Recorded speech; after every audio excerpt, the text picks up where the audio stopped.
हैं, प्रेशर देख लेते हैं। अब हम चूल्हा बंद कर देते हैं।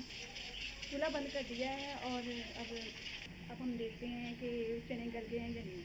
इसका वेट अब हम उतार देते हैं। प्रेशर हम खोल लेते हैं। अब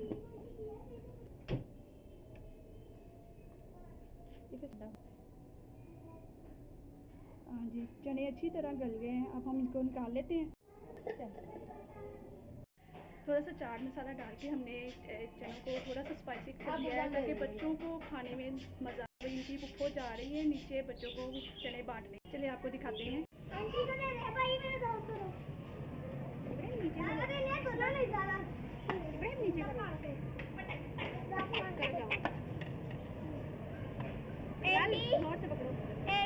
नीचे